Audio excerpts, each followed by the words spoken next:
Los Balconas Torrevieja 180 kvadratinių metrų vieno aukšto namas, kur vyrauja ispaniška atmosfera ir stilius. O dabar viską paeiliui jums parodysiu. Einame.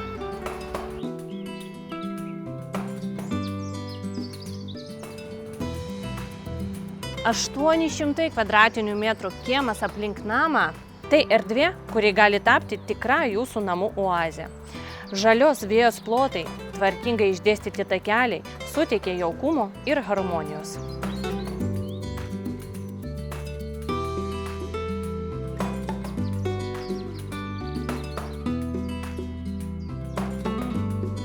Jaukus vidaus kiemas su įvairiais augalais ir poilsio zonomis. Taip pat pavėsinė su vijokliniais augalais sukuria malonę ir atpalaiduojančią atmosferą, barbekių zona ir kiti patogumai.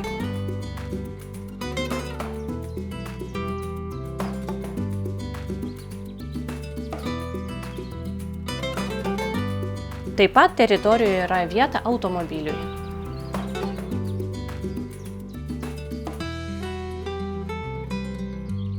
Na kągi, o čia prieš įeinant į namą matote dar vieną tokią jaukią poilsio zoną.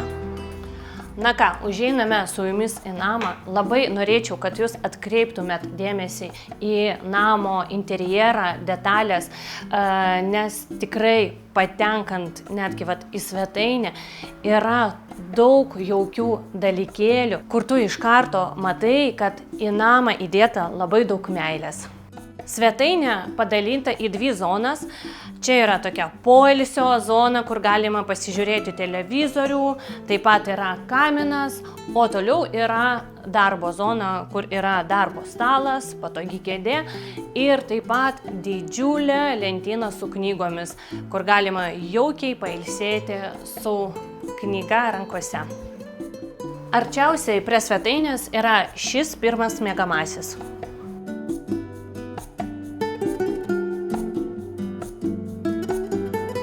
Einant toliau, po dešinę pusę pas mus yra gan erdvus vonios kambarys.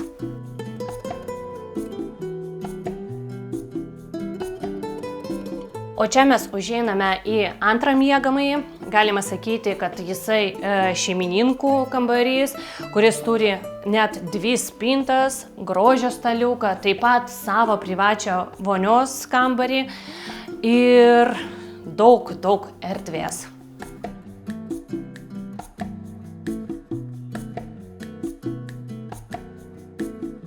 O dabar užeiname į virtuvę.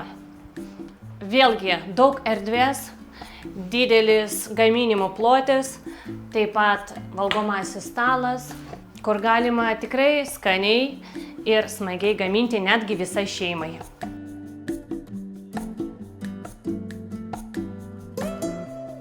Na kągi, o čia trečias miegamasis, kaip matome dabar jisai padarytas kaip mergaičių kambarys, bet čia jau erdvė jūsų fantazijai, yra ir darbo vieta, ir poilsio zona, ir taip pat didelė įmontuota spinta. O iš paskutinio kambario mes išeinam į tokią techninę patalpą, kur yra daug spintų ir dėžių su daiktais.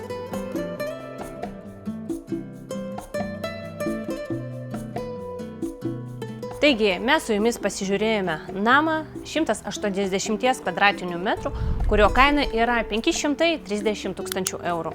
Su jumis buvo Ariana ir jeigu jūs sudomina šis pasiūlymas ar ieškote kažką panašaus, prašau, kreipkitės į mane.